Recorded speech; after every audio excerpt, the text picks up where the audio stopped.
இந்த நாளில் ஆராதனை வேளையிலும் உங்களை இயேசுவின் நாமத்திலே வருக வருக என வரவேற்கிறோம். கடந்த நாட்கள் முழுவதும் கர்த்தர் நம்மை கண்மணி போல் பாதுகாத்தார். ஒரே வார்த்தையில் சொல்ல வேண்டுமானால் கிருபை. இதுவரைக்கும் நம்மை காத்த கிருபையை நாம் எண்ணி ஆண்டவருக்கு நன்றி சொல்லி தாங்கி நடத்தும் தேவ கிருபை எத்தனை ஆச்சரியம். அதை சார்ந்து சார்ந்து அனுதினமும் மகிழ்ந்து வாழ்த்துகிறேன்.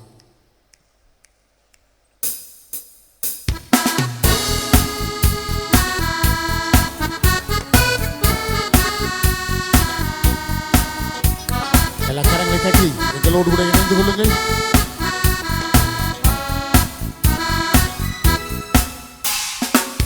தாங்கி நடத்தும் தேவ கிருபை எத்தனை ஆச்சரியம். அதை சார்ந்து சார்ந்து அனுதின மகிழ்ந்து வாழுகிறேன். தாங்கி நடத்தும் தேவ கிருபை எத்தனை ஆச்சரியம். அதை சார்ந்து சார்ந்து அனுதின மகிழ்ந்து வாழுகிறேன். அல்லேலூயா, அவர் வல்ல நாமத்தை என்றென்றும் துதித்திடுவேன். அல்லேலூயா, அவர் வல்ல நாமத்தை என்றென்றும் துதித்திடுவேன்.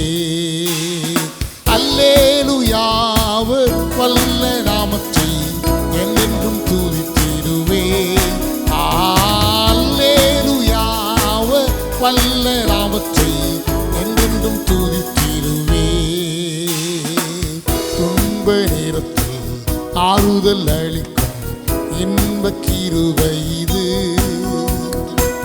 தொல்லை கவலை கண்ணீர் துடைக்கும் அன்பின் கிருபை இது. துன்ப நேரத்தில் ஆறுதல் அளிக்கும் இன்ப கிருபை இது. தொல்லை கவலை கண்ணீர் துடைக்கும் அன்பின் கிருபை இது. அல்லேலூயா, அவர் வல்ல நாமத்தை என்றென்றும் துதித்திடுவோம். அல்லேலூயா, அவர் வல்ல நாமத்தை என்றென்றும் துதித்திடுவோம்.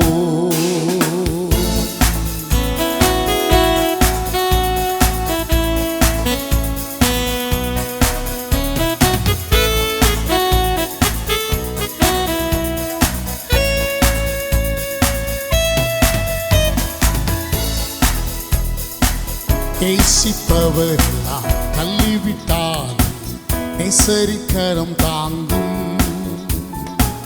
நண்பருற்றாரிலும் உண்மையுள்ளோர் அவர், நம்புவேன் அவரை நான். நேசிப்பவரெல்லாம் தள்ளிவிட்டாலும் நேசரிக்கரம் தாங்கும். நண்பருற்றாரிலும் உண்மையுள்ளோர் அவர், நம்புவேன் அவரை நான். அல்லேலூயா, அவர் வல்ல நாமத்தை என்றென்றும் துதித்திடுவேன். அல்லேலூயா, அவர் வல்ல நாமத்தை என்றென்றும் துதித்திடுவேன். அல்லேலூயா, அவர் வல்ல நாமத்தை என்றென்றும் துதித்திடுவேன். அல்லேலூயா, அவர் வல்ல நாமத்தை என்றென்றும் துதித்திடுவேன்.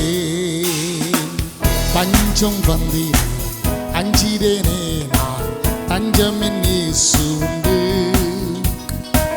வானத்தின் அப்பம் அவரே என் நேசர், புசித்து வாழ்ந்திருப்பேன். பஞ்சம் வந்தீரே அஞ்சிரேனே நான், தஞ்சம் என் இயேசு உண்டு. வானத்தின் அப்பம் அவரே என் மீட்பர், புசித்து வாழ்ந்திருப்பேன். அல்லேலூயா, அவர் வல்ல நாமத்தை என்றென்றும் துதித்திடுவேன்.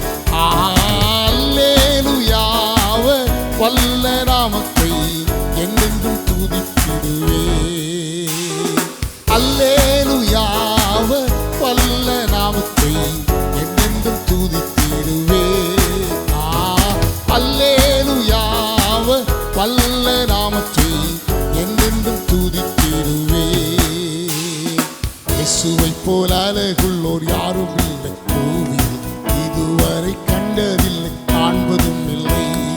இயேசுவை போல் அழகுள்ளோர் யாரும் இல்லை பூவில், இதுவரை கண்டதில்லை காண்பதும் இல்லை. பூரண அழகுள்ளவர் பூவில் எந்தன் வாழ்க்கையர், நீரை போதும் வேறே வேண்டாம் எந்த நண்பர் இயேசுவே. மண்ணுக்காக மாணிக்கத்தை விட்டிட மாட்டேன், மண்ணுக்காக மாணிக்கத்தை விட்டிட மாட்டேன். சம்பூரண அழகுள்ளோர் என்னை மீட்டு கொண்டாரே, சம்பூரணமாக என்று இருக்கின்றேன். சம்பூரண அழகுள்ளோர் என்னை மீட்டு கொண்டீரே, சம்பூரணமாக என்று நிற்கின்றேன். பூரண அழகுள்ளவர் பூவில் எந்தன் நீரை போதும் வேறே வேண்டாம் எந்த நண்பர் இயேசுவே. மண்ணுக்காக மாணிக்கத்தை விட்டிட மாட்டேன், மண்ணுக்காக மாணிக்கத்தை விட்டிட மாட்டேன். லோக சுக இலையெல்லாம் எந்த நிற்க வச்சித்தால், பாவ சோதனைகள் எல்லாம் என்னை சோதித்தால். லோக சுகம் என்பையெல்லாம் என்னை வச்சித்தால், பாவ சோதனைகள் எல்லாம் என்னை சோதித்தால். பூரண அழகுள்ளவர் பூவில் எந்தன் வாழ்க்கையதில், நீரை போதும் பேரை வேண்டாம் எந்த நண்பர் இயேசுவே. மண்ணுக்காக மாணிக்கத்தை விட்டிட மாட்டேன், மண்ணுக்காக மாணிக்கத்தை விட்டிட மாட்டேன்.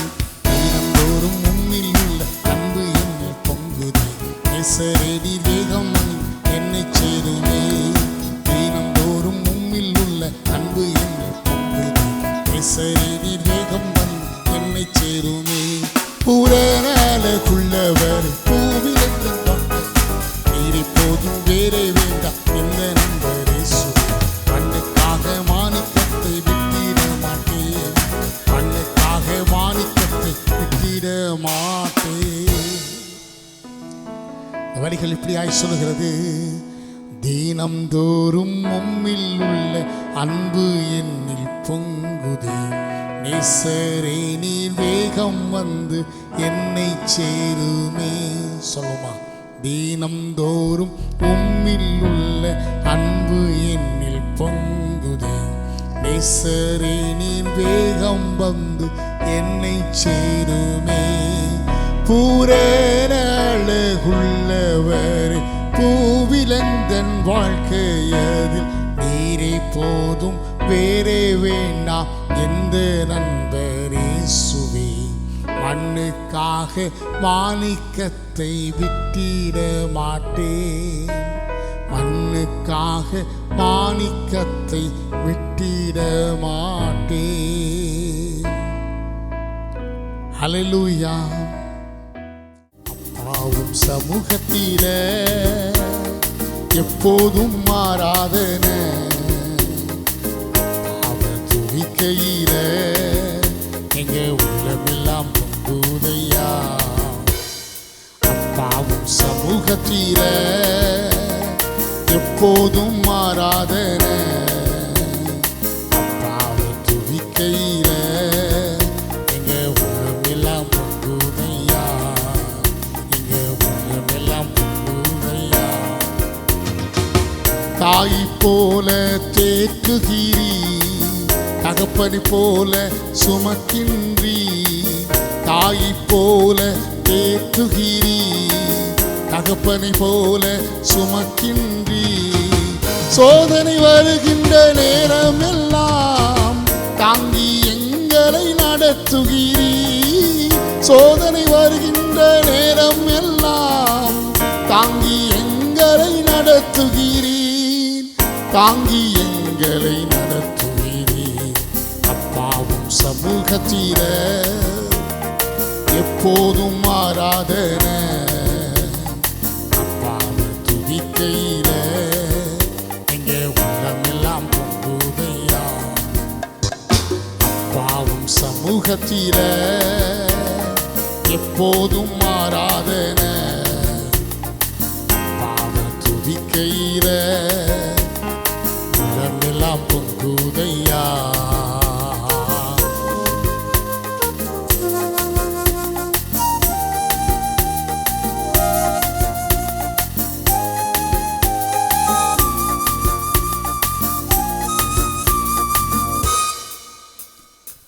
கூப்பிடும் காக்கை குஞ்சு கட்டும் ஆகாரம் தருகின்றீ.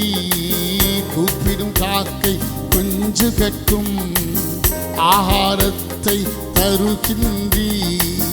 அவைகளை பார்க்கிலும் எங்களையே மிகவும் நேசித்து நடத்துகிறீர்.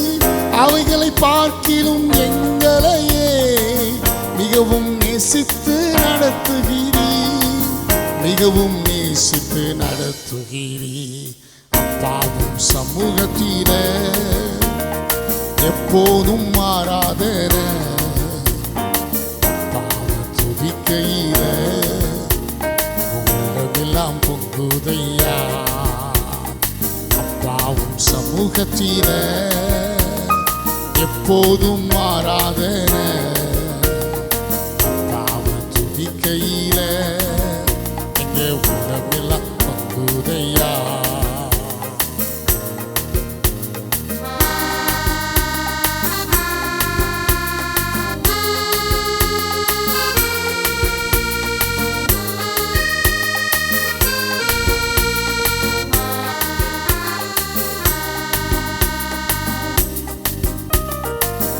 எங்கள் மீது கண்ணை வைத்து ஆலோசனை சொல்லுகிறீர். எங்கள் மீது கண்ணை வைத்து ஆலோசனை சொல்லுகிறீர். தீங்கு வருகின்ற நேரம் எல்லாம் கூடார மறைவில் மறைக்கின்றீர். தீங்கு வருகின்ற நேரம் எல்லாம் கூடார மறைவில் மறைக்கின்றீர். கூடார மறைவில் மறைக்கின்றீர். அப்பாவும் சமூகத்தில எப்போதும் மாறாதன. அப்பாவை துதிக்கையில உள்ளமெல்லாம் பொங்குதையா. அப்பாவும் சமூகத்தில எப்போதும் மாறாதன. அப்பாவை துதிக்கையில உள்ளமெல்லாம் பொங்குதையா. உள்ளமெல்லாம் பொங்குதையா. ஹல்லேலூயா ஹல்லேலூயா. கொஞ்ச நேரம் கர்த்தரை ஆராதிக்க போகிறோம். ஓமே ஆராதிக்கிறோம்.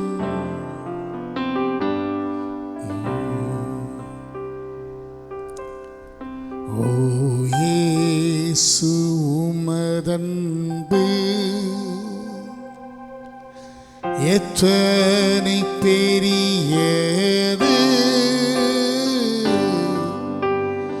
ஆகாயம் பூமி மலையாளிகள் எல்லாம் பெரியது. அல்லேலூயா. ஆகாயம் பூமி மாலை ஆளிகள் எல்லாம் பெரியது.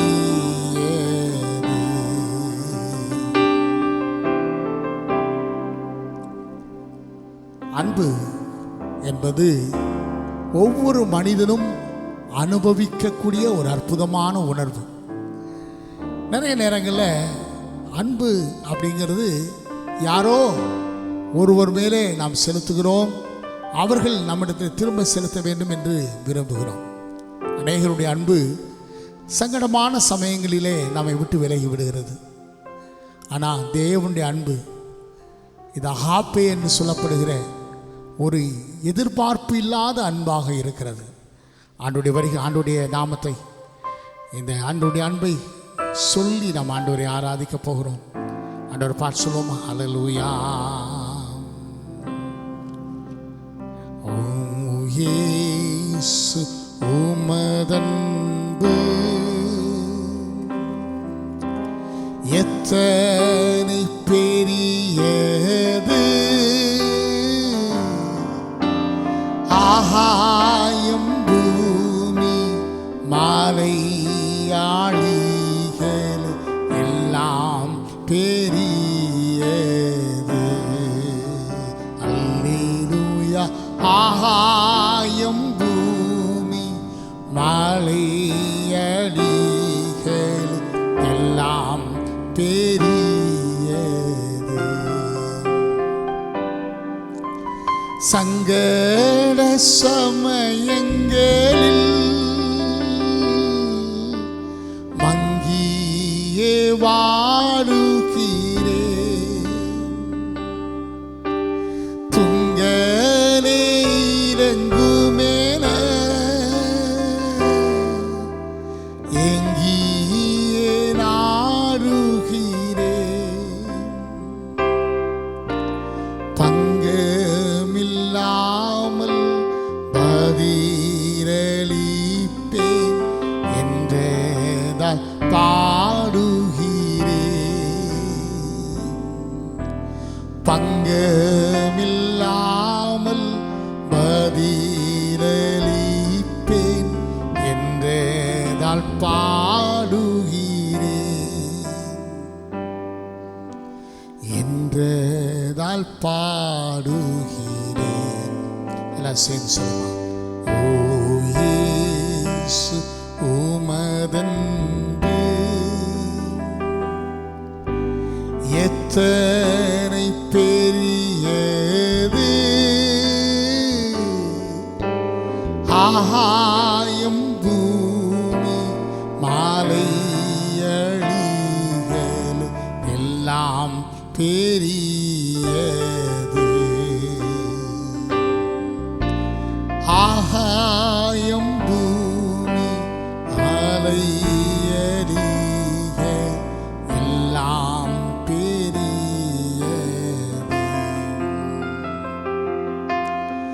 எல்லாம் இயேசுவே எனக்கெல்லாம் இயேசுவே. தொல்லை மிகும் இவ்வுலகில் துணை இயேசுவே. தொல்லை மிகும் இவ்வுலகில் துணை இயேசுவே. என்னோடு கூட இணைந்து அப்படியே இந்த வரிகளை பாடுவீங்களா? ஆயனும் சகாயனும்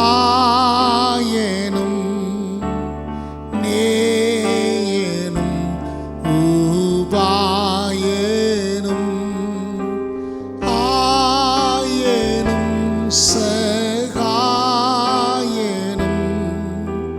நேயனும் உபாயனும்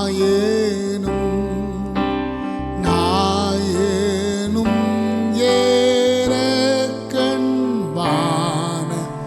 ஞானமன வாழனும்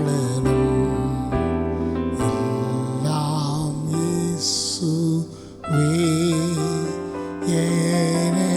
எனக்கெல்லாம் இயேசுவே.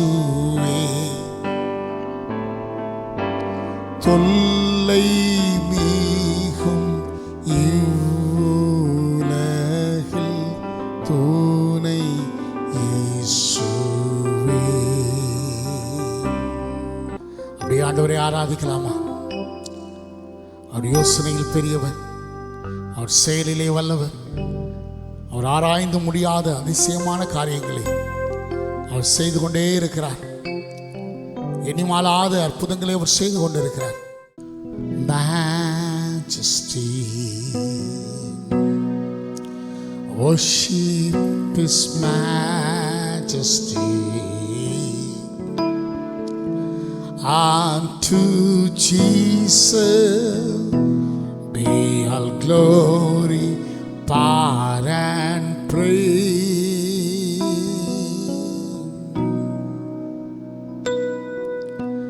Majesty, kingdom authority flows from His throne unto His own. His anthem praise, marching name,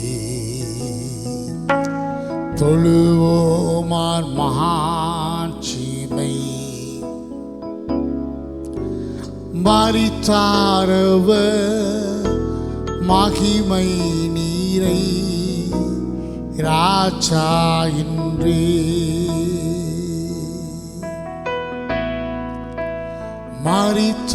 மரித்தாரவர் மகிமை நீரை ராஜா இன்றே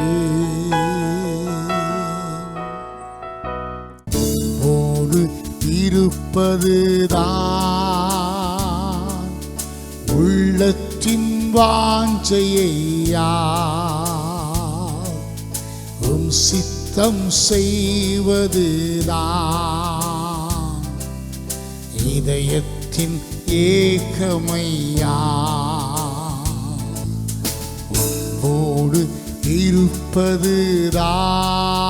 இருப்பதுதான் உள்ளத்தின் வாஞ்சையா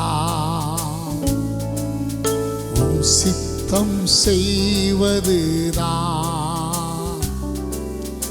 இதயத்தின் ஏக்கமையா ஏசையா உம்மைத்தானே என் முன்னே நிறுத்தியுள்ளேன் ஏசையா உம்மைத்தானே என் முன்னே நிறுத்தியுள்ளேன் இரக்கமும் முறுக்கமும் நீடிய சாந்தமும் கிருபையும் உள்ளவரே இரக்கமும் முறுக்கமும் நீடிய சாந்தமும் கிருபையும் உள்ளவரே என் ஜீவனை அழிவினின்று என் ஜீவனை அழிவினின்று மீட்டவரே என் இயேசுவே மீட்டவரே என் நேசரே எல்லாரும் சேர்ந்து ஏசையா உம்மைத்தானே என் முன்னே நிறுத்தியுள்ளேன் ஏசையா உம்மைத்தானே என் முன்னே நிறுத்தியுள்ளேன் தாய் போல தேற்றி தந்தை போல ஆற்றி தோள் மீது சுமந்திடும் என் இயேசையா தாய் போல தேற்றி தந்தை போல ஆற்றி தோள் மீது சுமந்திடும் என் இயேசையா உம்மை போல புரிந்து கொள்ள யாரும் இல்லையே உம்மை போல அரவணைக்க யாரும் இல்லையே உம்மை போல புரிந்து கொள்ள யாரும் இல்லையே உம்மை போல அரவணைக்க யாரும் இல்லையே நீ போதும் என் வாழ்விலே ஏசையா நீ போதும் என் வாழ்விலே நீ போதும் என் வாழ்விலே ஏசையா நீ போதும் என் வாழ்விலே தாய் போல தேற்றி தந்தை போல ஆற்றி தோள் மீது சுமந்திடும் என் இயேசையா தாய் போல தேற்றி தந்தை போல ஆற்றி தோள் மீது சுமந்திடும் என் இயேசையா. தேவனை குறித்த அருமையான சத்தியங்களை புரிந்து கொள்வது மனித உறவுகளை வைத்து தான். ஆண்டவருடைய வார்த்தைகள் இப்படியாய் சொல்லுகிறது, ஆண்டவர் எப்படிப்பட்டவர் என்று சொன்னால் தகப்பனை போல தோளில் சுமந்து கொள்கிறார், தாய் போல அள்ளி அரவணைக்கிறார். தாய் தன் பாலகனுக்கு இறங்காமல் இருப்பாளா? அவர்கள் இறங்காமல் போனாலும் நான் உங்களை தேற்றுவேன், ஆற்றுவேன், சுமப்பேன், தப்புவிப்பேன் என்று சொல்லி ஆண்டவர் நம்மோடு கூட பேசுகிறார். ஆண்டவரை பார்த்து சொல்லுவோமா? பலவீன நேரம் கிருபை எனக்கு போதும், பலவீனத்தில் பலன் தருவேன் என்றே. பலவீன நேரம் கிருபை உனக்கு போதும், பலவீனத்தில் பலன் தருவேன் என்றே. நீல் போல என் வாழ்வில் வருபவரே, விலகாமல் துணை நின்று காப்பவரே. நிழல் போல என் வாழ்வில் வருபவரே, விலகாமல் துணை நின்று காப்பவரே. நீர் போதும் என் வாழ்விலே இயேசுயா, நீர் போதும் என் வாழ்விலே. நீர் போதும் என் வாழ்விலே இயேசுயா, நீர் போதும் என் வாழ்விலே. அப்படியே கரங்களை தட்டி கத்திர பயன்படுத்தலாமா? ஓ ரப லப ரப ரப தீர லப ரப சந்தர ரப லப கராரி அந்தரோ ரகப நவதராதி அந்தராரி அந்தரோரி வலாக்கரா. நன்றியோடுமை ஆராதிக்கிறோம், மகிமைப்படுத்துகிறோம், துதிக்கிறோம், கனப்படுத்துகிறோம். ஓ ஹல்லேலூயா, ஹல்லேலூயா, ஹல்லேலூயா. வெறுமையான பாத்திரங்களை நிரப்பி வழிந்தோடும் அனுபவத்தோடு கூட வழி நடத்துகிறவரே ஆராதிக்கிறோம். ராபகானா சந்தஹாரா பாலாபா. ஓ ஹல்லேலூயா. என் பாத்திரம் நிரம்பி வழிகிறது என்று சொல்லுகிற அனுபவத்தை கர்த்தர்களுக்கு கட்டளையிடுகிறதற்காய் சோதரம். ஓ ஹல்லேலூயா. பிதாவே, இவ்வளோ நேரமாய் உடைய சமூகத்தை ஆண்டவரே நோக்கி பார்க்க முடியாது, கனப்படுத்த முடியாது, உடைய பாதத்தில் அமர்ந்து துதிக்க முடியாது, ஆராதிக்க முடியாது. கர்த்தர்கள் கொடுத்த கிருபைக்காய் இறக்கத்துக்காய் ஸ்தோத்திரம். தொடர்ந்துள்ள ஆராதனை பாகங்களிலே கர்த்தர் மகிமைப்படுவீராக. சாட்சிகள் வழியாய் ஆண்டவரே, வசனங்கள் வழியாய் கர்த்தர்களோடு இடைபட வேண்டும் என்று சொல்லி செபிக்கிறோம். உடைய நல்ல நாமத்தை மகிமைப்படுத்தும் ஆசீர்வாதம் இயேசுவின் மூலமே செபிக்கிறோம். ஜெபம் கேளும் நல்ல பிதாவே, ஆமென். கர்த்தருக்கு சோதரம். எண்ணிய சாட்சியை தோக்கும்படி கொடுத்த கர்த்தருக்கு முதலாவது நன்றியை செலுத்துகிறேன். முதலாவதாக சகோதரி நகோமி அம்மா, ஒவ்வொரு நாளும் 1 மணி நேரம் சோத்திர பலிகள் செலுத்த தேவன் இந்நாள் வரை கிருபை செய்துள்ளார். மகனுடைய சிறிய புதிய வியாபாரத்தையும் தேவன் ஆசீர்வதித்துள்ளார். தேவைகளை இந்நாளில் ஆச்சரியமாய் சந்தித்துள்ளார்னு சொல்லி சாட்சி சொல்லியிருக்காங்க. நாமளும் அவங்களுக்கு தொடர்ந்து தேவனுக்கு நன்றி செலுத்துவோமா? அடுத்த சகோதரி விஜய் சந்தானம், என் கணவருக்கு கடந்த நாட்களில் அதிகமான பலவீனம் நடக்கக்கூட பலன் இல்லை. அந்நாட்களில் கம்பெனியில் உள்ள அனைவரும் கண்களில் தேவன் கிருபை செய்துள்ளார். அவர்களே தாமாக முன்வந்து எனக்கு உதவி செய்தாங்கன்னு சொல்லி சாட்சி சொல்கிறாங்க. இந்நாளில் அந்த பூரண சுகம் பெற்றுள்ளார். ஜெபித்த அனைவருக்கும் நன்றி செலுத்துகிறாங்க. எனது மகள் கோயிலா திருமணம் இம்மாதம் 21ஆம் தேதி வைக்க தீர்மானித்துள்ளோம். தேவனே முன்வந்து நடத்தி கொடுக்கவும் தேவைகளை சந்திக்கப்படவும் ஜெபித்து கொடுங்கன்னு சொல்லியிருக்காங்க. நாமளும் அவங்களுக்காக ஜெபம் பண்ணுவோமா? ஜோதியம்மா, ஏற்கனவே முட்டியில் நடந்த ஆப்ரேஷனில் சமீபத்தில் கீழே விழுந்ததனால் தையல் பிரிந்து விட்டது. எல்லோரும் பெரிய ஆஸ்பத்திரிக்கு தான் செல்ல வேண்டும் என்றனர். ஆனால் இன்று தானாகவே கர்த்தர் சுகம் கொடுத்துள்ளார். சில சிராய்ப்புகள் கால் விரல்களில் உண்டு. ஜெப எண்ணெய் போட்டு ஜெபிக்கிறாங்க. பூரண சுகம் கிடைக்கவும் ஜெபித்து கொள்ளக்கூடியதாக சொல்லியிருக்கிறாங்க. தேவன் அவங்களுக்கு நல்ல ஒரு பரிபூர்ண சுகத்தை கொடுக்கும்படியாக நாமளும் தொடர்ந்து ஜெபம் பண்ணுவோம். சகோதரி சேர்மக்கனி, எனது கணவர் மஞ்சள் காமாலை நோயினால் மீனாட்சி மருத்துவமனையில் கடந்த 2 வாரங்களாக அட்மிட் செய்திருக்கின்றோம். இன்று எல்லா ரிசல்ட்டும் நார்மல் என்று வந்துள்ளது. நாளை டிஸ்சார்ஜ் ஆகிறோம். ஜெபித்த சபைக்கு நன்றி செலுத்துகிறாங்க. நாமும் அவங்களுக்காக நம்ம நன்றி செலுத்துவோம் கர்த்தருக்கு. சகோதரி மின்னல், எனது மகன் தினேஷுக்கு கொரோனா பாதிப்பு ஏற்பட்டு 2 வாரம் மருத்துவமனையிலே தனிமைப்படுத்தப்பட்டிருந்தான். எங்களால் அவனை போய் பார்க்கக்கூட முடியவில்லை. ஆனால் சபையில் ஜெபிக்க சொன்னோம். இந்நாளில் பூரண சுகம் பெற்று மறுபடியும் டியூட்டியில் ஜாயின் பண்ணும்படியாக தேவனை ஜெபம் பண்ண சொல்லியிருக்காங்க. தொடர்ந்து தேவனுக்கு நம்ம நன்றி செலுத்துவோம். சகோதரி சித்ரா, இந்த லாக்டவுன் நாட்களில் கர்த்தர் எங்களை அதிசயமாய் நிறைவாய் நடத்தி வருகிறார். கணவர் எங்களிடம் பரிவாக நடந்து கொள்கிறார். அற்புதம் செய்த தேவனுக்கு நன்றி செலுத்துகிறாங்க. நாமளும் அவங்களுக்காக தேவனுக்கு நன்றி செலுத்துவோம். சகோதரி செல்வராணி, எனது தாயார் கடந்த ஒரு சில மாதங்களால் தானாகவே சத்தமாக கத்துகிறார்கள். அது அக்கம் பக்கத்தில் உள்ளவர்களை முகம் சுளிக்க வைத்தது. நான் தொடர்ந்து ஜெபித்தேன். இந்நாளில் அடிபட்ட பாதிப்பிலிருந்து கர்த்தர் விடுதலை கொடுத்தார். ஆகாரம் இல்லாததால் பலவீனப்பட்டிருக்கிறார்கள், ஜெபித்து கொள்ளும்படியாக சொல்லியிருக்கிறாங்க. நாம் அவங்களுக்காக அவங்க தாயாருக்காக நம்ம தொடர்ந்து நம்ம கர்த்தரிடத்தில் ஜெபம் பண்ணுவோம். சோனியா வினோத், எனது சொந்தக்காரர் கொரோனாவில் பாதிக்கப்பட்டு சென்னையில் சிகிச்சை பெற்று கொண்டிருந்தார். அநேக நாட்களுக்கு பிறகு இந்நாளில் சுகம் பெற்றதாக நம்ம ஜெபிக்க சொல்லியிருந்தாங்க. கர்த்தர் அற்புதம் செய்ததுனால நன்றி செலுத்துகிறாங்க. நாமும் தொடர்ந்து கர்த்தருக்கு நன்றி செலுத்துவோம். இப்போ ஒரு சில ஜெப குறிப்புகளுக்காக நம்ம ஜெபிக்கணும். கீர்த்தி SBI பேங்க்கில் வேலைக்காக அப்ளை செய்திருக்கிறாங்க. ஏற்ற வேலையில் அவங்களுக்கு நல்லபடியாக அந்த வேலை கிடைக்கும்படியாய் நம்மளை ஜெபிக்க சொல்லியிருக்காங்க. நாமளும் அவங்களுக்காக கர்த்தருக்கு சோத்திரம் பண்ணுவோம்.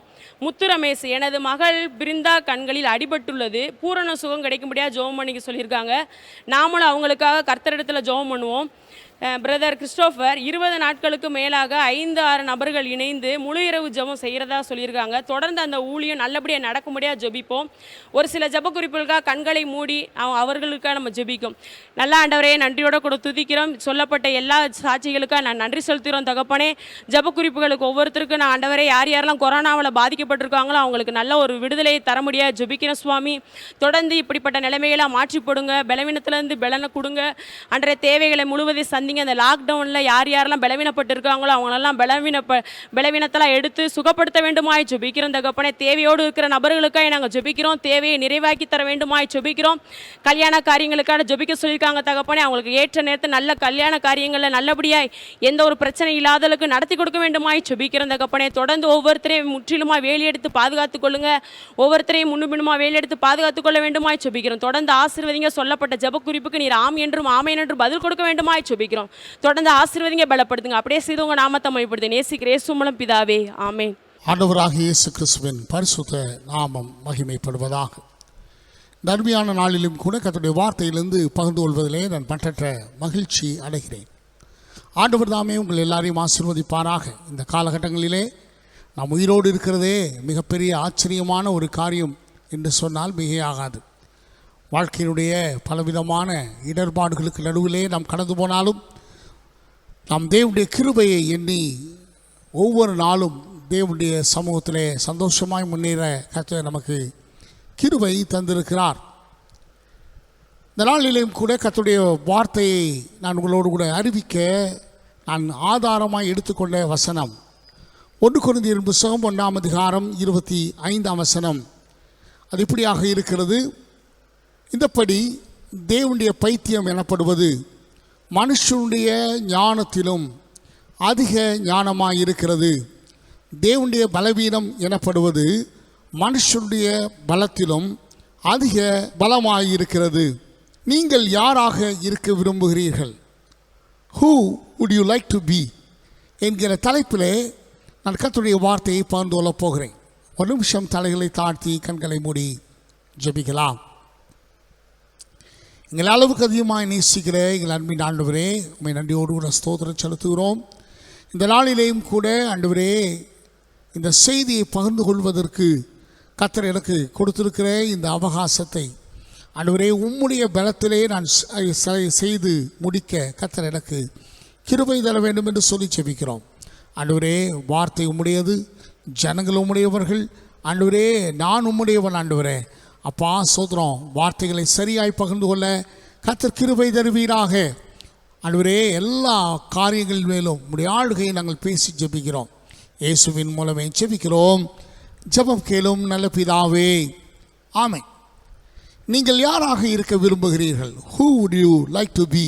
என்கிற தலைப்பிலே நான் கர்த்தருடைய வார்த்தையை பகிர்ந்து கொள்ளப் போகிறேன் என்று சொன்னேன். சோதரன் 4 குறிப்புகள் கொண்ட ஒரு செய்தியை உங்களோடு கூட பகிர்ந்து கொள்ள கர்த்தர் எனக்கு கிருபை தருவாராக.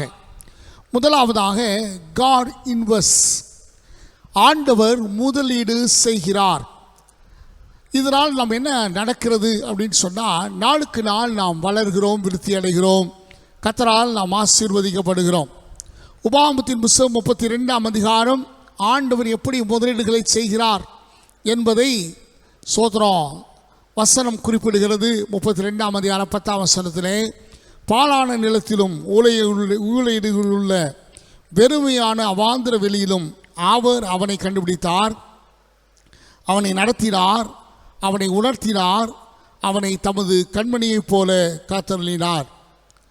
அடுத்து 11ஆம் வசனத்தில் கழுகு தன் கூட்டை கலைத்து தன் குஞ்சுகள் மேல் அசைவாடி தன் செட்டைகளை விரித்து அவைகளை எடுத்து அவைகளை தன் செட்டையில் மேல் சுமந்து கொண்டு போவது போல கர்த்தர் ஒருவரே அவனை நடத்தினார், வழி நடத்தினார்.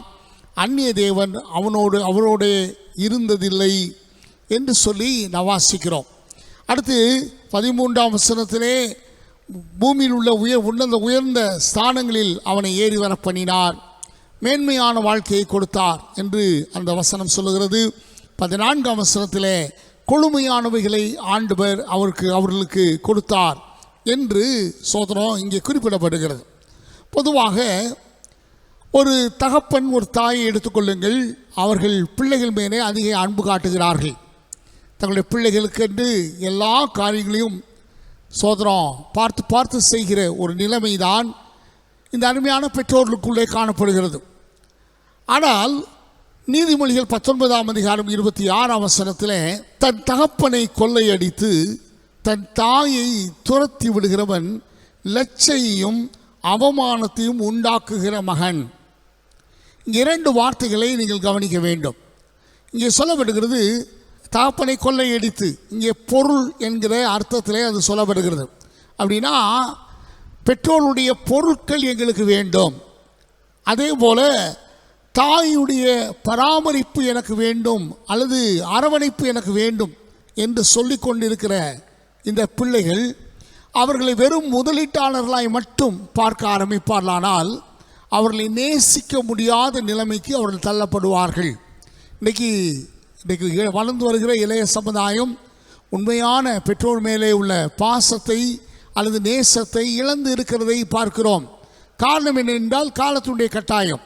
தோத்திரம் we see all things in a materialistic way, அல்லது தோத்திரம் ஒரு பொருள் ரீதியான பார்வை தான் நமக்கு எல்லாவற்றுக்கும் இருக்கிறது. இப்படி யோசித்து பாருங்கள், ஒருவரை நேசிக்கிறோம் என்று சொன்னால் இவரால் நமக்கு என்ன பிரயோஜனம், ஒருவரை வெறுக்கிறோம் என்று சொன்னால் ஆமாம் இவங்களை நேசித்து என்ன ஆக போகுது, அதனால் வெறுத்து தள்ளுவோம் என்கிற மதிப்பீடுகள் தோத்திரம் இன்றைய நாட்களில் வாழ்கிற நபர்களுக்குள்ளே காணப்படுகிறது. அப்போது இங்கே பயன்படுத்தப்படுகிற வார்த்தை தன் தாயை துரத்தி விடுகிறவன். அப்படின்னா நேசிக்க வேண்டிய அந்த வயோதிப காலத்திலே அல்லது அரவணைக்க வேண்டிய அந்த வயோதிப நேரத்தில் அவள் செய்த நன்மைகளை உணர்ந்து உதவி செய்யாமல் விடுவது என்பது ஒரு மோசமான நிலை, அது வெட்கத்தை உண்டாக்குகிற காரியம் என்று வசனம் குறிப்பிடுகிறது. ஆக முதல் காரியத்தை நான் இப்படியாக பகிர்ந்து கொள்ள விரும்புகிறேன். வெறும் ஆண்டவரை முதலீட்டாளராக மட்டும் பார்க்கிற நிலைமை, இது ஒரு ஆபத்தான ஒரு நிலைமையாக இருக்கிறது. இன்றைக்கி ஆண்டவர் சோதரம் நல்ல மழையை தருகிறார், வெயிலை தருகிறார், சோதரம் வாழ்வதற்குண்டான எல்லா காரியங்களையும் கட்டளையிடுகிறார். நமக்கு சின்ன சின்ன வியாதிகள் பலவீனங்கள் வரும்போது நாம் அடிக்கடி சோதரம் சோர்ந்து போகிறோம், தளர்ந்து போகிறோம். காரணம் என்னென்னா நம்ம நன்மையைத்தான் எதிர்பார்க்கிறோம். ஒரு நாள் விடியும் போது இந்த நாள் நல்ல நாளாக இருக்க வேண்டும் என்று சொல்லித்தான் அந்த நாளை துவங்குகிறோம். ஒவ்வொரு நிகழ்வுகளும் நல்ல நிகழ்வுகளாக இருக்க வேண்டும், நன்மை நிகழ்வுகளாக இருக்க வேண்டும் என்று தான் நம் சோதரம் அதை பார்க்கிறோம். பொதுவாகவே மனிதர்களுடைய பார்வை எப்படி இருக்கிறது என்று சொன்னால், பொருள் ரீதியாய் ஒரு மனிதன் உயர்த்தப்படும் போது அல்லது ஆசீர்வதிக்கப்படும் போது மட்டும்தான் அது ஆசீர்வாதம் என்று குறிப்பிடுகிறார்கள். உதாரணமாக இப்படி இப்போ நம்ம இயேசுநாதர் அறிந்திருக்கிறோம். இயேசுநாதர் நமக்கு தரிசனம் கொடுக்கிறார், இயேசுநாதர் நமக்கு வெளிப்பாடு கொடுக்கிறார், இயேசுநாதர் நம்ம ஆச்சரியமாக நடத்துகிறார். இதெல்லாம் பார்த்துட்டு என்னை கர்த்தர் ஆசீர்வதித்திருக்கிறார் என்று சொல்ல அநேகருக்கு மனம் வருகிறதில்லை. மாறாக வீடு வாங்கிட்டோம், கார் வாங்கிட்டோம், சோதரம் நிறைய நகை வாங்கிட்டோம், நிறைய சொத்துக்களை வாங்கிவிட்டோம் என்று சொல்லும்போது கர்த்தர் என்னை ஆசீர்வதித்தார் என்று குறிப்பிடுகிற ஒரு நிலைமை இருக்கிறது. நான் குறிப்பிடுகிற வார்த்தையை கவனிங்களேன். God is an investor. கர்த்தர் உங்கள் வாழ்க்கையில் முதலீடு செய்கிறார். வெறும் பொருட்களை மட்டுமல்ல, உங்களுக்குள்ளே ஆவிக்குரிய தன்மையை அவர் முதலீடு செய்கிறார்.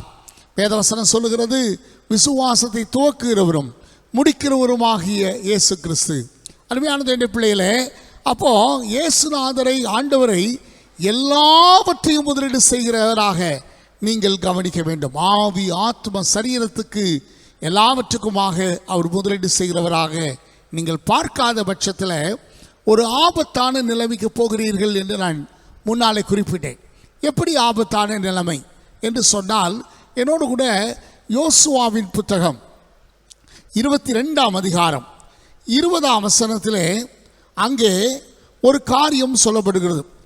ஆகான் சாபத்தீடான பொருளை குறித்து துரோகம் பண்ணினதினாலே இஸ்ரவேல் சபையின் மேலெல்லாம் கடும் கோபம் வரவில்லையா என்று இங்கே குறிப்பிடப்படுகிறது.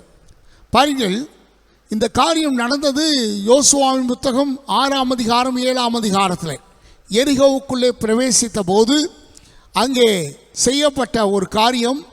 அதுக்கு பின்பதாக ஆயி பட்டணத்துக்கு முன்பதாக ஒரு தோல்வியை அவர் தழுவின போது இந்த யோசுவாவும் அவனுடைய ஜனங்களும் ஆராய்ந்து பார்த்து கடைசியிலே ஆகான் தான் இந்த காரியத்தை செய்தான் என்பதை கண்டுபிடித்தார்கள்.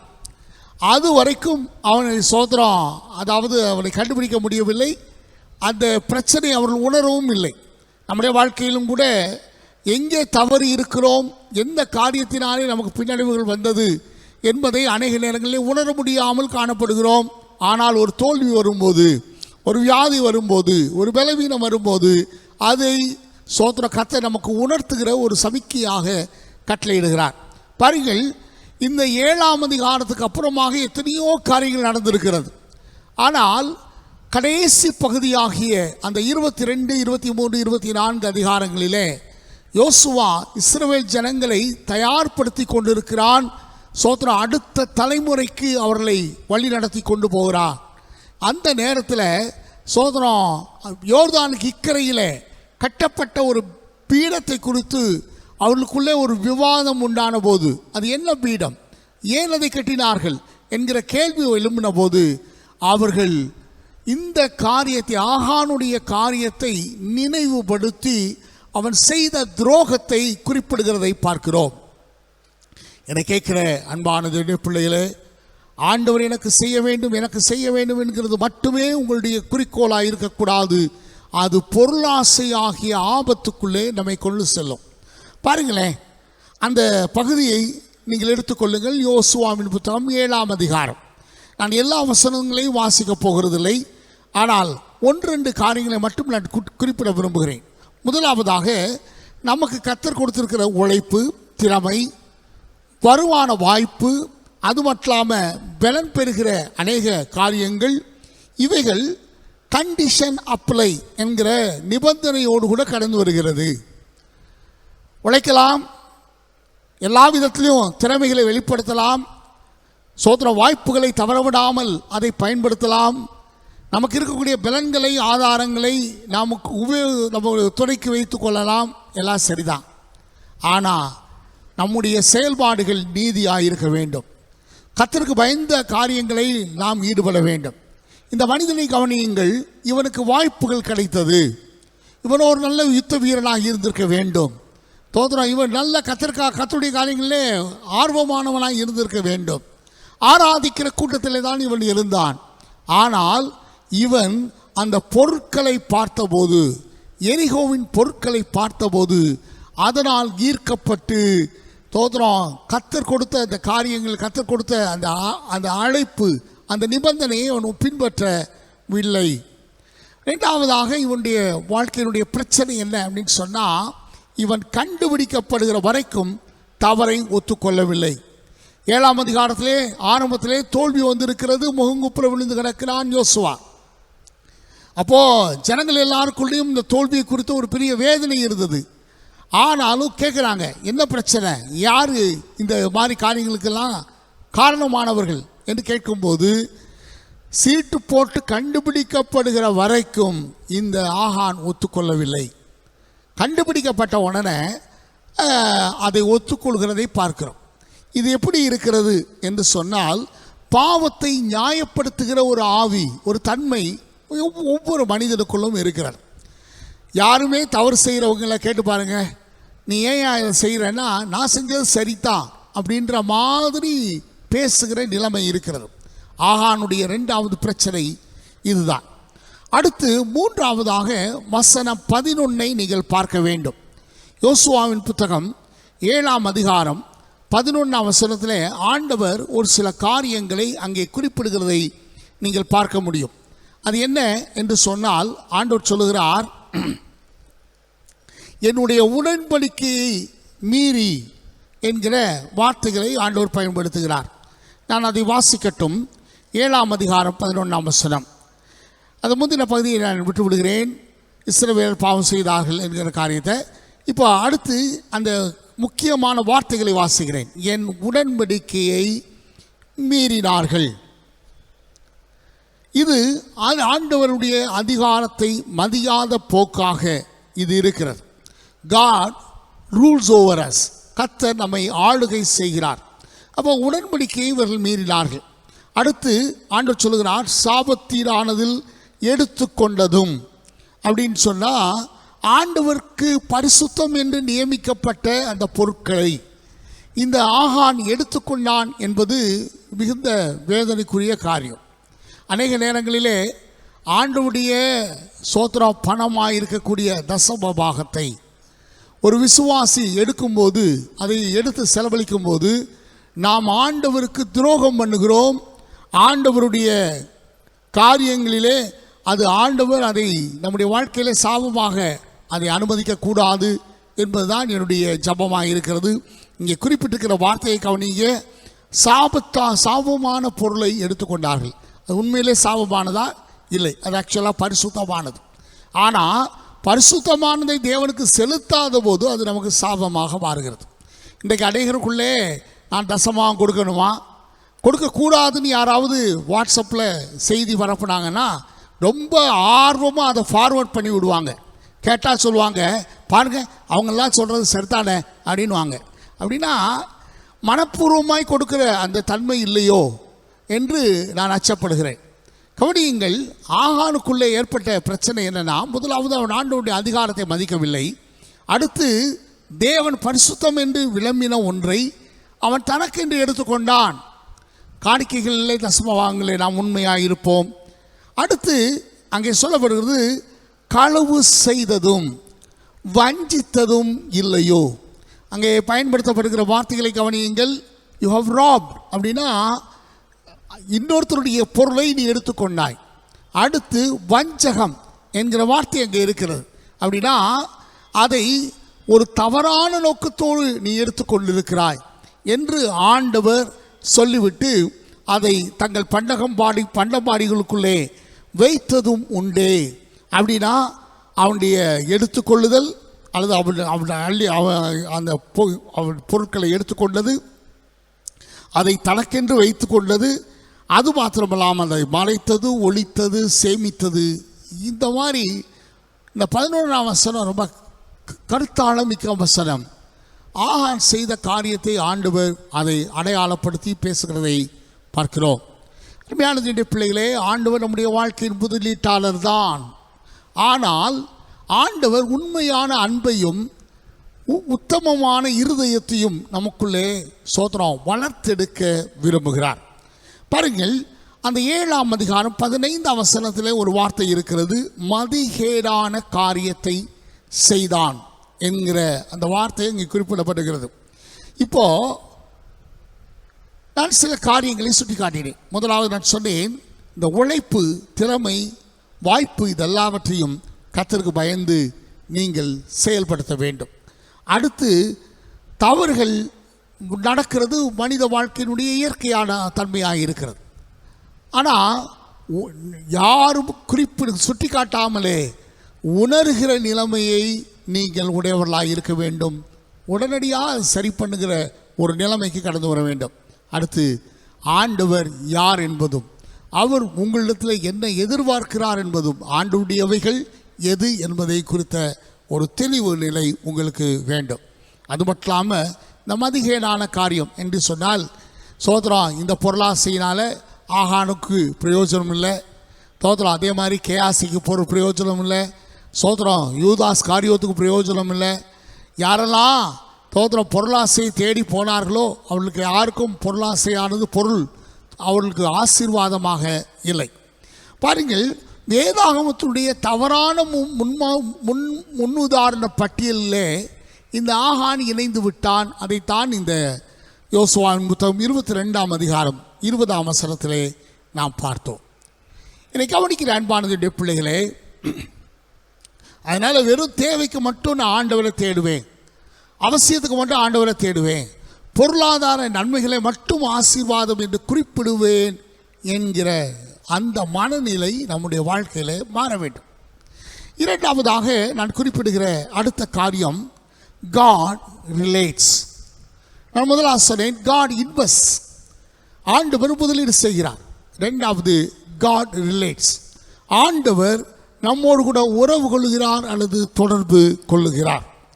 இந்த உறவும் தொடர்பும் எதற்கு என்று சொன்னால், நம்மை ஏதோ பொருள் சார்ந்த வாழ்க்கை வாழ்கிறவர்களாய் அல்ல, உறவு சார்ந்த வாழ்க்கை வாழ்கிறவர்களாக நம்மை ஆண்டவர் வளர்த்து எடுக்க விரும்புகிறார்.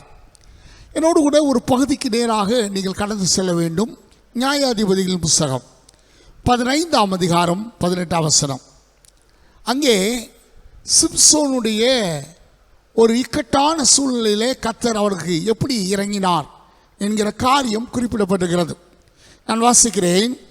கர்த்தரை நோக்கி கூப்பிட்டு, தேவரீர் உமது அடியேனின் கையினால் இந்த பெரிய ரட்சிப்பை கட்டளையிட்டிருக்க, இப்பொழுது நான் தாகத்தினால் செத்து விருத்த சேதனம் இல்லாதவர்கள் கையில் விழ வேண்டுமோ என்று அவன் ஆண்டவரிடத்தில் மன்றாடுகிறான்.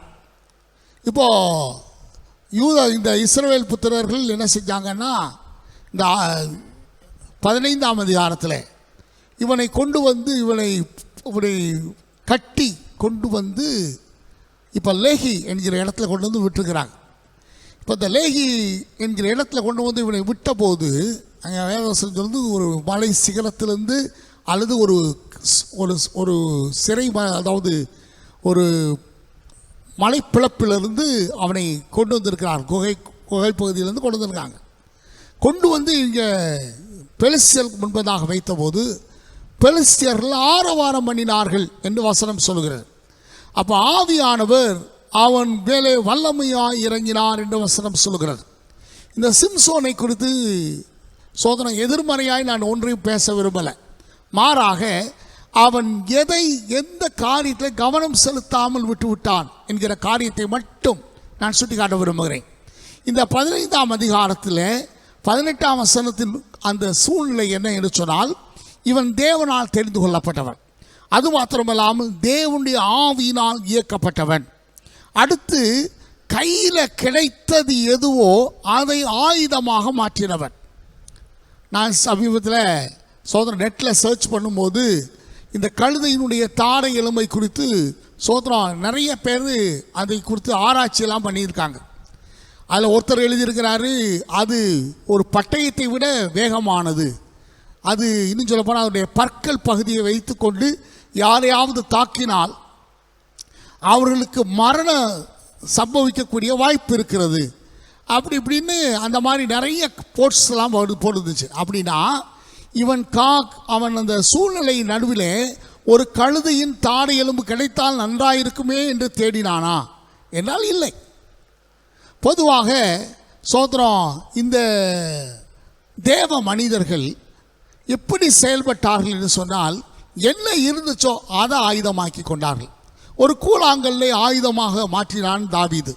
அப்படின்னா கோலியாத்தை வீழ்த்துவதற்கு ஒரு கூழாங்கல் வேண்டும் அப்படின்னு சொல்லி இல்லை. அதுதான் அவனுடைய வாழ்க்கை, அவனிடத்தில் அதாவது ஈஸி பாசிபிள் என்கிற நிலைமையிலே அது இருந்தது. எளிதாய் கிடைக்கக்கூடிய ஒரு வாய்ப்பாக ஒரு உபகரணமாக இருந்தது. இப்போ நான் சொல்லுகிற காரியத்தை கவனிங்கள். இவன் தெரிந்து கொள்ளப்பட்டவன், இவன் மேல் ஆவியானவர் இறங்கி செயல்பட்டார்.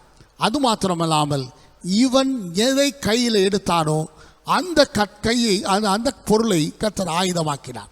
விசுவாசிய தேவனுடைய பிள்ளையே, இதுதான் உங்களையும் என்னையும் குறித்த வெளிச்சம். ஆண்டவர் உங்களை என்னை தெரிந்து கொண்டிருக்கிறார், உங்களை என்னை அபிஷேகித்திருக்கிறார். இப்போ உங்கள் கையில் கொஞ்சம் பொருள் இருக்கலாம், கூடுதலான பொருள் இருக்கலாம். ஒருவேளை உங்களோடு கூட யாராவது ஒரு சகோதரனோ சகோதரியோ அல்லது ஒரு குடும்ப உறவில் சேர்ந்த ஒருவரோ ஒரு நண்பரோ யாரோ ஒருவர் இருக்கிறார். ஆனால் இவர்களை கர்த்தர் உங்களுக்கு உதவியாக ஆயுதமாக மாற்றித்தர வல்லவராயிருக்கிறார். பாருங்கள், இந்த பச்சை அந்த கழுதையினுடைய தாடை எலும்பை எடுத்து 1000 பேரை கொன்று குவிக்கிற ஒரு நிலைமையை பார்க்கிறோம். இது சாமானியமாய் நடக்கக்கூடிய ஒன்று அல்ல. ஆனால் அதை செய்து முடித்தான். இப்போ அவன் விடாய்த்து போய் என்று வசனம் சொல்லுகிறது. சரி, விடாய்த்து போய் ஆண்டவரிடத்தை விண்ணப்பம் பண்ணினான். அப்போ அவன் ஒரு காரியத்தை வலியுறுத்தி கேட்டான். அவன் சொன்னான், இவ்வளோ பெரிய ரட்சிப்பை நான் செய்திருக்கிறேன், சோதனை என் மூலமாய் கர்த்தர் அதை கட்டளையிட்டிருக்கிறீர். ஆனால் இன்றைக்கு நான் விருத்த சேதனம் இல்லாத நபர்களுடைய சோதனம் இலக்காக நான் மாறி போய்விடக்கூடாது, அல்லது அவர்கள் என்னை கொன்றுவிடக்கூடாது என்று சொல்லி அவன் ஜெபித்தான். இங்கே ஒரு செய்தி சொல்லப்படுகிறது. அப்படின்னா அவன் என்ன சொன்னான்னா, Lord, I am related to you, நான் உம்மோடு கூட உள்ள உறவிலே நிற்கிறவன். அவன் தவறான அநேக காரியங்களை செய்திருக்கிறான். ஆனால் அவன் குறிப்பிடுகிற வார்த்தை என்னன்னா, I have a right relationship with you, I am a கவர்னன்ட் person, உம்மோடு கூட எனக்கு ஒரு உடன்படிக்கை இருக்கிறது என்கிற காரியத்தை அவன் ஆண்டவரிடத்தை கோட் பண்ணி ஜெபம் பண்ணுகிறதை பார்க்கிறோம். பாருங்கள், இந்த பகுதிக்கும் 16ஆம் அதிகாரத்திலே அவன் செய்த ஜெபத்துக்கும் இடையில் உள்ள வித்தியாசத்தை கவனிக்கணும். இந்த 15ஆம் அதிகாரத்தில் கர்த்தர் அவனை காப்பாற்றினார். அவன் சோதரம் அவனை, அதாவது அந்த பள்ளத்தாக்கை பிளந்தார், அதிலிருந்து தண்ணீர் புறப்பட்டு ஓடி வந்தது. அதை குடித்து இவன் ஜீவன் புதுப்பிக்கப்பட்டவனாக எழும்பி போகிறான். சரி, ஆனால் 16ஆம் அதிகாரம் ஒரு தோல்வியின் அதிகாரமாக மாறிப்போனது. ஏன் என்று சொன்னால், அங்கே அதாவது முன்னால் தவறு செய்திருக்கிறான், ஆனால் ஒரு குறிப்பிட்ட ஸ்டேஜில் கர்த்தர் அவனை திரும்ப ஜீவனை கொடுத்து காப்பாற்றிருக்கார்.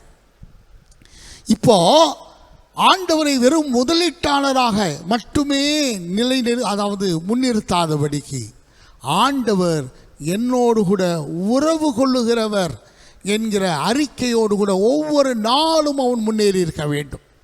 இங்கே தான் உன்னுடைய வாழ்க்கையினுடைய தவறு விளங்குகிறது. சோதனை என்ன செஞ்சாலும் கர்த்தர் பெலிஸ்தர்கள் சாகும்படி கிருபை செய்தார், அது வேறு விஷயம். ஆனால் இங்கே சொல்லப்படுகிற செய்தி என்னன்னா, இந்த பாருங்க, 16ஆம் அதிகாரத்தில் அவன் ஜெபம் கொஞ்சம் வித்தியாசமாக இருக்கிறது. அப்பொழுது சிம்சோன், 16:28 வாசிக்கிறேன். அப்பொழுது சிம்சோன் கர்த்தரை நோக்கி கூப்பிட்டு, கர்த்தராகிய ஆண்டவரே, நான் என் 2 கண்களுக்கும் ஒரே தீர்வாய் பெலிஸ்தர் கையில் பழி வாங்கும்படி இந்த ஒரு விசை மாத்திரம் என்னை நினைத்தள்ளும், தேவனே என்னை பலப்படுத்தும் என்று கேட்டான். கண்ணு இருக்குதோ கண்ணு இல்லையோ, அவன் இஸ்ரவேலுடைய நியாயாதிபதி, கர்த்தர் அவனை விசேஷமாய் அபிஷேகித்தவர். இந்த சூழ்நிலையிலிருந்து அவன் எப்படினாலும் வெளியே வந்திருக்க முடியும். கர்த்தர் ஆச்சரியமாய் அவனை வெளியே கொண்டு வந்திருக்க முடியும். ஆனால் அவன் இப்போ பின்மாற்றக்காரனாக இப்போ இந்த ஜெபத்தை ஏறெடுக்கிறான். இப்போ அவன் சொல்கிறான், ஆண்டவரே, எனக்கு ஒரே ஒரு சான்ஸ் மட்டும் கொடுங்க, நான் இந்த விருத்த சேதனம் இல்லாதவர்களோடு கூட சேர்ந்து மடிய போகிறேன். என்னை கேட்கிற அன்பானது என்னுடைய பிள்ளையே, இன்றைக்கு அநேக நேரங்களிலே நம்முடைய உறவு நிலையை இழந்து விட்டால் ஆண்டவர்கிட்ட கேட்கறது கூட நமக்கு தைரியம் வர மாட்டேங்குதே. இது ஒரு மோசமான நிலைமை.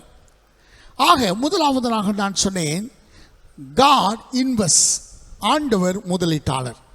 நம்முடைய வாழ்க்கையில் எல்லாத்தையும் முதலீடு செய்கிறார். ஆவி, ஆத்ம, சரீரத்துக்கு தேவையான அனைத்தையும் முதலீடு செய்கிறார். இரண்டாவதாக நான் சொன்னேன், காட் ரிலேட்ஸ், ஆண்டவர் நம்மோடு கூட ஒரு உறவை ஏற்படுத்துகிறார். இந்த உறவிலே நீங்கள் நாளுக்கு நாள் பலப்பட வேண்டும், இந்த உறவிலே வளர வேண்டும். உறவிலே வளரும்போது ஆண்டவர் அடுத்த நிலைக்கு உங்களை அழைத்து செல்கிறார். மூன்றாவது, காட் ரிவீல்ஸ் என்கிற காரியம். ஆண்டவர் வெளிப்பாடுகளை தருகிறார், வெளிப்படுத்தல்களை தருகிறார்.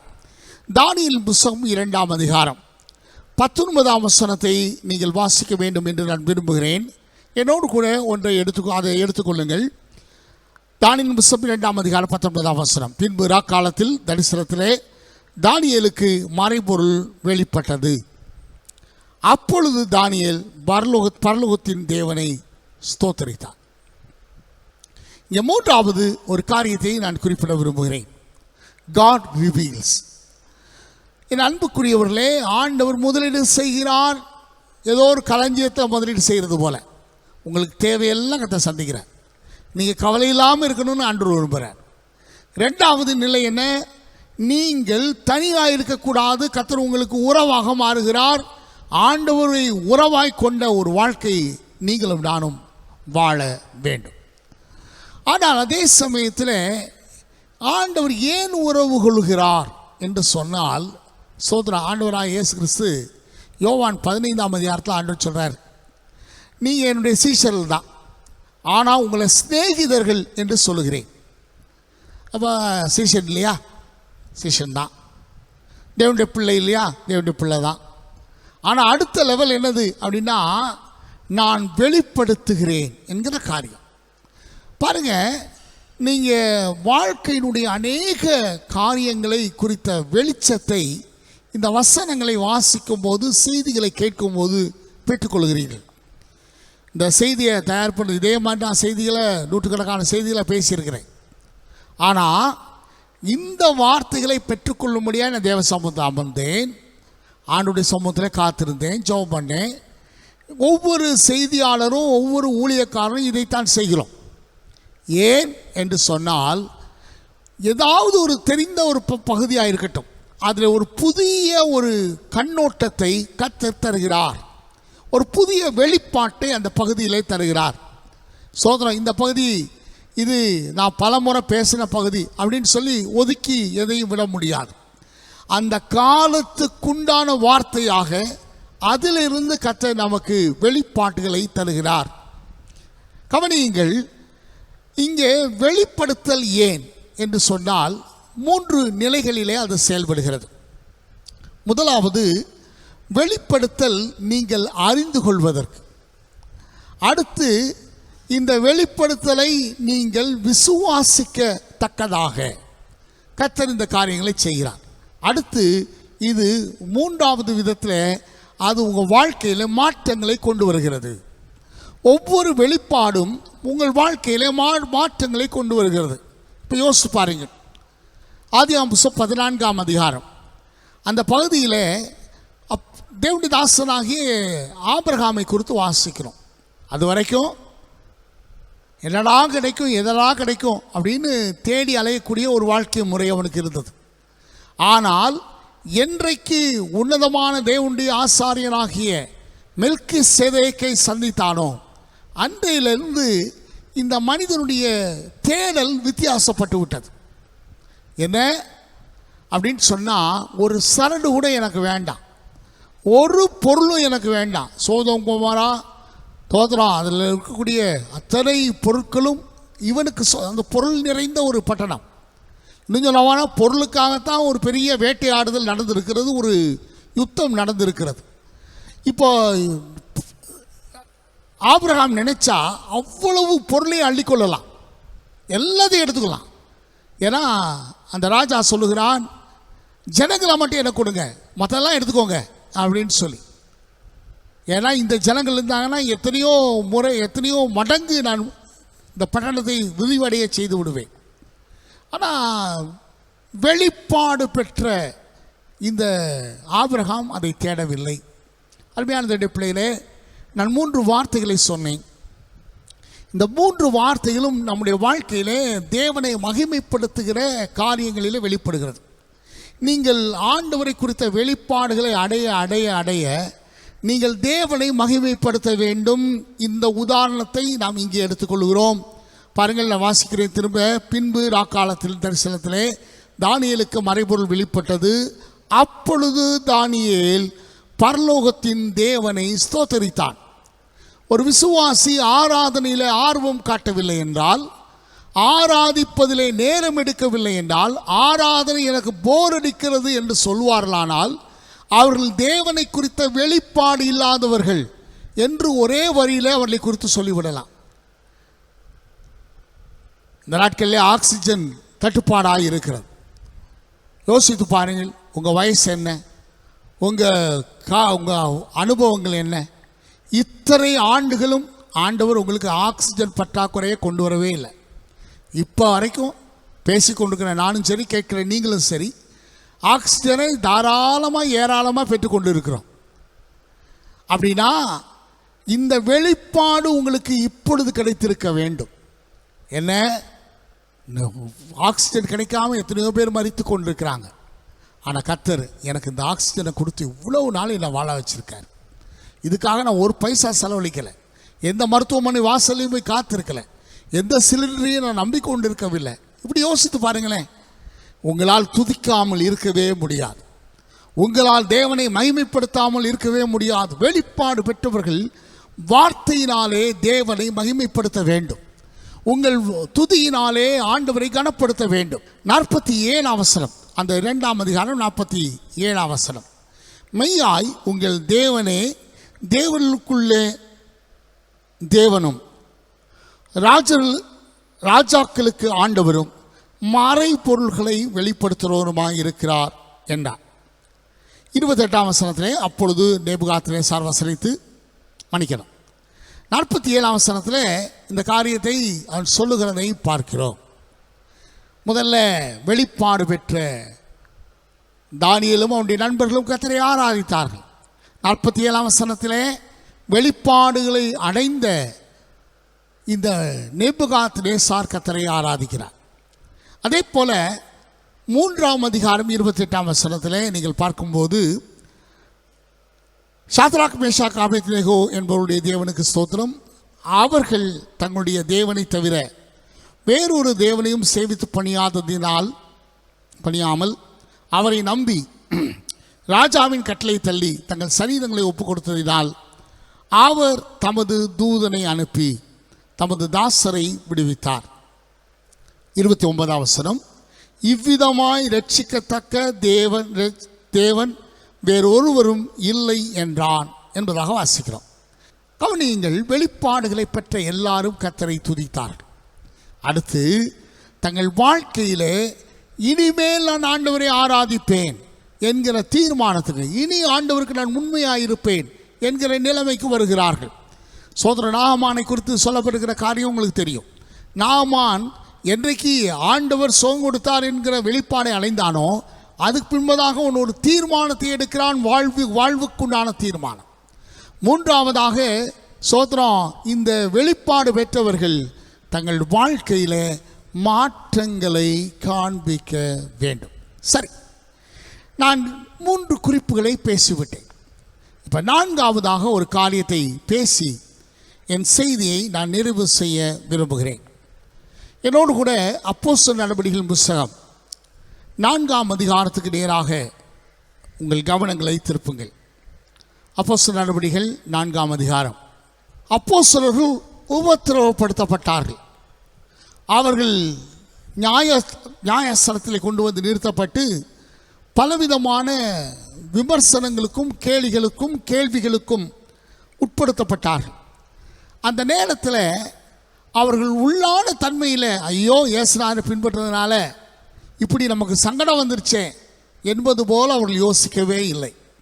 மாறாக அவர்கள் ஆண்டவரை தங்கள் பலனாக எண்ணினபடினாலே, எனக்கு எது இல்லைனாலும் ஆண்டவர் என் வாழ்க்கையில் போதுமானவராக இருக்கிறார், அவரை விசுவாசிக்கிற விசுவாசம் என்னுடைய வாழ்க்கையில் மேன்மையானது. ஏன்னா பாவத்தினுடைய அகோரத்தினாலே கோபாக்கினிக்கு நேராக வைக்கப்பட்ட நான் இயேசு கிறிஸ்துவின் புண்ணியத்தினாலே இன்றைக்கு நித்திய ஜீவன் உடையவனாய் மாறியிருக்கிறேன் என்கிற அறிக்கை இந்த அப்போஸ்தலருக்கு இருந்தபடியினாலே அவர்கள் இயேசுடைய அந்த நாமத்திற்காக, இயேசுநாதனோடு கூட இணைந்து வாழ்கிற அந்த வாழ்க்கைக்காக, அவரை அறிக்கையிடுகிற அறிக்கைக்காக எந்த இடர்பாடுகளையும் எந்த வேதனையான காரியங்களையும் அவர்கள் ஏற்றுக்கொள்ள தயாராக இருந்தார்கள். சோதரர் 4ஆம் அதிகாரத்திலிருந்து ஒரு வசனத்தை நான் வாசிக்கிறேன். அங்கே சொல்லப்படுகிற காரியத்தை பாருங்கள். 33ஆம் வசனம், கர்த்தராகிய இயேசு கிறிஸ்துவின் உயிர்த்தெழுதலை குறித்து அப்போஸ்தலர்கள் மிகுந்த பலமாய் சாட்சி கொடுத்தார்கள். அவர்கள் எல்லார் மேலும் பூரண கிருபை உண்டாயிருந்தது. அதுக்கு முன்னால 29ஆம் வசனத்தை, இப்பொழுதும் கர்த்தாவே அவர்கள் பயமுறுத்தலை தேவரீர் கவனித்து உம்முடைய பரிசுத்த பிள்ளையாகிய இயேசுவின் நாமத்திலே அடையாளங்களும் அற்புதங்களும் நடக்கும்படி செய்து பிணியாளிகளை குணமாக்கும்படி உம்முடைய கரத்தை நீட்டி உம்முடைய ஊழியக்காரர் உம்முடைய வசனத்தை முழு தைரியத்தோடும் சொல்லும்படி அவர்களுக்கு அனுக்கிரகம் செய்தல்லும் என்றார்கள். நான்காவதாக நான் கொடுக்கிற காரியம் God ரிவார்ட்ஸ். 4 காரியங்களை குறித்து பேசிக் கொண்டிருக்கிறேன். முதல்ல God இன்வெஸ்ட், ஆண்டவர் முதலீடு செய்கிறார். இரண்டாவது God ரிலேட்ஸ், ஆண்டவர் உறவுகளை ஏற்படுத்துகிறார் அல்லது உறவாக அவர் அமைகிறார். மூன்றாவது God ரிவீல்ஸ், ஆண்டவர் வெளிப்பாடுகளை தருகிறார். நான்காவது God ரிவார்ட்ஸ். நான் இப்படி சொல்ல விரும்புகிறேன், உலக மனிதர்களை பொறுத்தளவு குட் ரிவார்ட்ஸ், காட் என்கிற ஆண்டவர் என்கிற வார்த்தையை விட்டுவிட்டு நன்மையான காரியங்கள் பலனுக்குரியவைகள் என்று உலக மனிதர்கள் அறிக்கையிடுகிறார்கள். நாம் அவர்களுடைய அந்த அறிக்கையை கவனிக்கலாம். அது பின்பதாக நம்ம வசனத்துக்குள்ளே வரலாம். பாருங்களேன், இமயம் நிறைய சிகரங்களை உடையது. அதில் எவரெஸ்ட் என்கிற சிகரத்துக்கு ஏறும்படியாக 29 மே 1953 எட்மண்ட் ஹிலாரி மற்றும் நியூ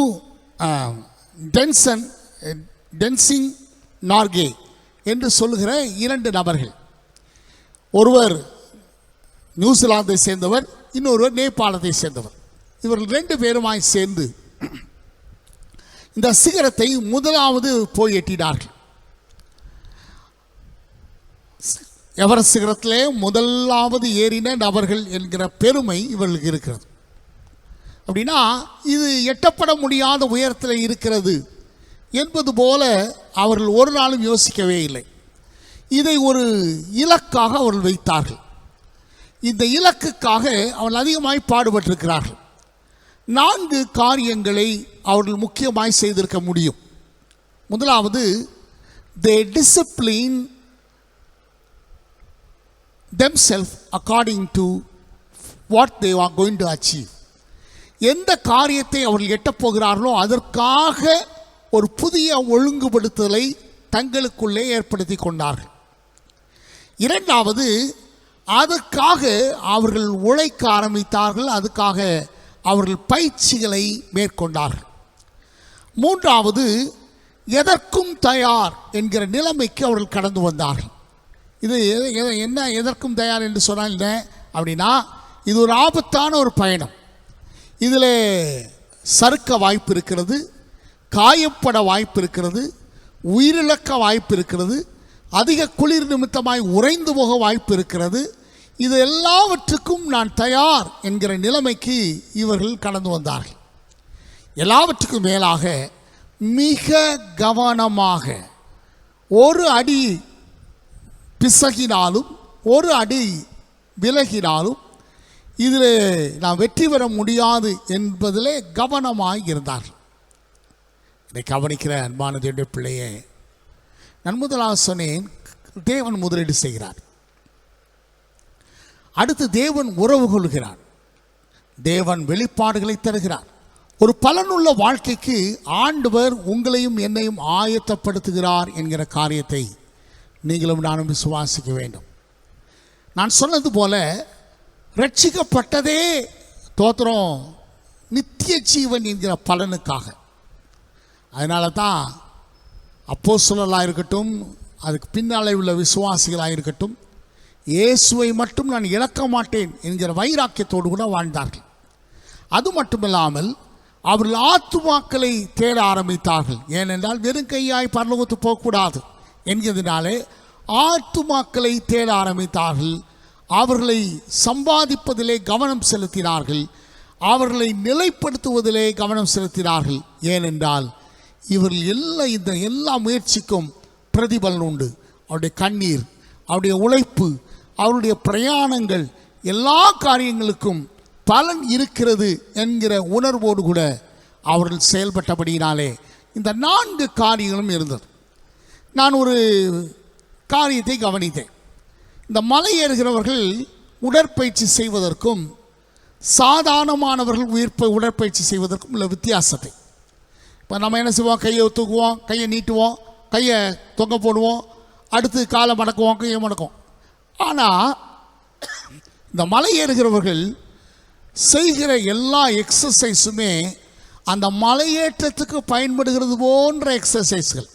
அவர்கள் காலை எடுத்து வைக்கிற விதம், அவர்கள் தண்டால் எடுக்கிற விதம், இப்படி ஒவ்வொரு காரியமுமே அது கிட்டத்தட்ட அவர்கள் மலையை ஏறுவதற்கு போன்ற ஒரு அபிநயத்தை அல்லது அந்த முயற்சிகளை அவர்கள் எடுக்கிறார்கள்.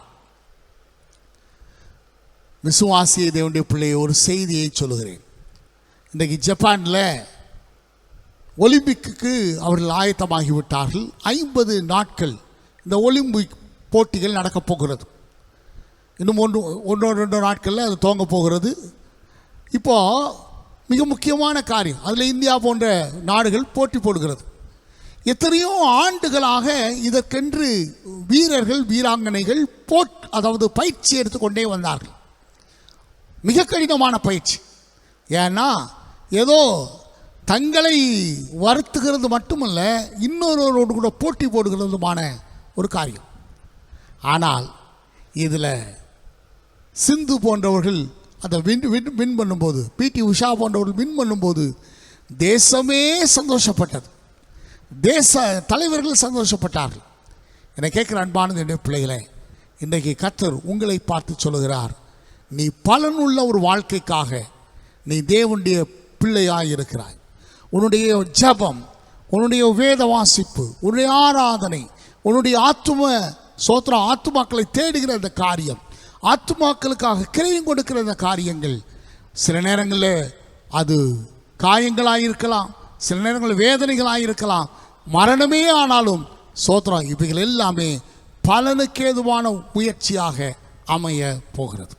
ஆக எனக்கு அன்பானவர்களே, நீங்கள் யாராக இருக்க போகிறீர்கள் என்பதில் தெளிவோடு கூட இருங்கள். இந்த நேரத்தில் ஜெபிக்க போகிறோம். எல்லாரும் தீர்க்க இடங்களை தலைகளை தாழ்த்தி கண்களை மூடி ஆண்டவருடைய திருமுகத்தை நோக்கி பார்க்கலாம். அதிகமாக நேசிக்கிற நல்லன்பின் ஆண்டவரே, ஆசீர்வதிக்கப்பட்ட இந்த அருமையான செய்தி நேரத்துக்காக நன்றி செலுத்துகிறோம். நீர் உம்முடைய பிள்ளைகளோடு கூட இந்த வார்த்தை வழியாய் பேசி இடைபடுகிறீர். இது எங்களுக்கு புரிய வருகிறது. ஆண்டவரே, இன்றைக்கு வசனத்தை கேட்ட எல்லாருக்குள்ளும் சரியான மாற்றம் உண்டாகட்டும் என்று சொல்லி ஜெபிக்கிறோம். ஆண்டவரே, வெளிப்பாடுகளை நாங்கள் பெறும்போது அவைகளை நாங்கள் எப்படி செயல்படுத்த வேண்டும் என்கிற ஆலோசனையை இந்த நாளிலே கர்த்தர் அருளிடுவதற்காய் சோதனம். வெளிப்பாடு பெற்றவர்கள் ஆராதிக்கிறவர்களாய் மாற வேண்டும். வெளிப்பாடுகளை பெற்றவர்கள் வாழ்க்கையிலே விசுவாசத்தை கடைபிடிக்கிறவர்களாய் மாற்ற செயல்பட வேண்டும். வெளிப்பாடு பெற்றவர்கள் தீர்மானம் செய்து ஒவ்வொரு நாளும் தேவனுக்கேற்ற விதமாய் மாற வேண்டும் என்கிற செய்தியை உடைய பிள்ளைகளோடு கூட நான் பகிர்ந்து கொண்டிருக்கிறேன். கர்த்தர் இவர்கள் ஒவ்வொருவரையும் ஆசீர்வதிப்பீராக, கனப்படுத்துவீராக. ஆண்டவரே, இந்த ஆராதனை முழுவதிலும் கர்த்தருடைய நாம் மகிமைப்பட்டதற்காக ஸ்தோத்திரம். ஆண்டவரே, இனி வருகிற நாட்கள் ஆண்டவரே எங்களுக்கு விடுதலையின் நாட்களாய், வெற்றியின் நாட்களாய், இயல்பு நாட்களாய் ஆண்டவரே மாறட்டும் என்று வாழ்த்தி நாங்கள் ஜெபிக்கிறோம். உடைய நல்ல நாமத்தை மகிமைப்படுத்தும் ஆசீர்வதி இயேசுவின் மூலமே ஜெபிக்கிறோம். ஜெபம் கேளும் நல்ல பிதாவே, ஆமென். கர்த்தர் தாமே உங்களை எல்லாரையும் ஆசீர்வதிப்பாராக. சோதரம் தங்களுடைய தசமபாகங்கள் காணிக்கைகளை சோதரம் நேரடியாகவும் வங்கியிலும் செலுத்தினவர்களுக்காக நாங்கள் ஆண்டவரை துதிக்கிறோம். நீங்கள் இந்த சபையின் மேலே, இந்த ஊழியத்தின் மேலே காண்பித்த இந்த அக்கறைக்காக உங்களுக்கு நான் நன்றியை தெரிவித்துக் கொள்கிறேன். அது மாத்திரமல்லாமல் தங்களுடைய பிறந்த நாள், திருமண நாட்களை கொண்டாடுகிற ஒவ்வொருவரையும் கர்த்தர் ஆசீர்வதிப்பாராக. அவர்களை கர்த்தர் இந்த புதிய ஆண்டிலே புதிய நன்மையினாலே நிரப்புவாராக. ஆண்டவர் உங்களுக்கு கொடுக்கிற வாக்குத்தத்தம், கர்த்தர் வெண்கல கதவுகளை உடைத்து இரும்பு தாழ்பால்களை முறிக்கிறவர் என்று அவருடைய கிருபை நிமித்தமும் அனுபவத்திற்கு அவர் செய்கிற அதிசய நிமித்தம் அவரை துதிப்பார்களாக. என்கிற 107ஆம் சங்கீதத்தினுடைய 15 மற்றும் 16 வசனங்களை கர்த்தர் உங்களுக்கு வாக்குத்தத்தமாய் தருகிறார். கர்த்தர் உங்களை ஆசீர்வதிப்பாராக. ஜெபிக்கலாம். எங்களை அதிகமாய் நேசிக்கிற நல்லன்பின் ஆண்டவரே, இந்த நேரத்திலும் கூட உங்களுடைய பிள்ளைகளோடு கூட கர்த்தருடைய வார்த்தையை பகிர்ந்து கொள்ளவும் அவர்களுக்கு ஊழியம் செய்யவும் கர்த்தர் கொடுத்த கிருபைக்காய் இரக்கத்துக்காய் ஸ்தோத்திரம். இந்த நேரத்திலும் கூட ஆண்டவரே, தங்களுடைய திருமண நாள் பிறந்த நாளை கொண்டாடுகிற மக்களுக்காய் ஸ்தோத்திரம். அவர்களை ஆசீர்வதிப்பீராக.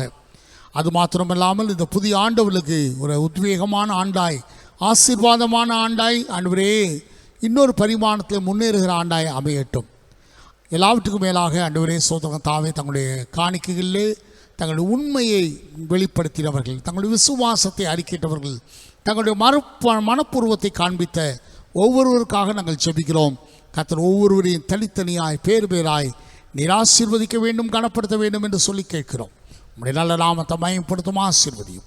ஆண்டவரே, உம்முடைய பிள்ளைகள் எல்லா விதமான தீங்கிலிருந்தும் விலக்கி பாதுகாக்கப்படுவார்களாக என்று நாங்கள் ஜெபிக்கிறோம். இயேசுவின் மூலமே ஜெபிக்கிறோம். ஜெபம் கேளும் நல்ல பிதாவே, ஆமென். கர்த்தருடைய ஆசீர்வாதத்தை பெற்றுக்கொள்வோம். நம்முடைய கர்த்தராக இருக்கிற இயேசு கிறிஸ்துவின் கிருபை, பிதாவாகிய தேவனுடைய அன்பு, பரிசுத்த ஆவியானுடைய வழிநடத்தல் உங்கள் அனைவரோடும் கூட இருந்து உங்களை காப்பதாக. என் ஆத்துமாவே கர்த்தரை ஸ்தோத்திரி, என் முழுவதுமே பரிசுத்த நாமத்தை ஸ்தோத்திரி. என் ஆத்துமாவே கர்த்தரை ஸ்தோத்திரி. கர்த்தர் செய்த சகல உபகாரங்களையும் மறவாதே. ஆமென்.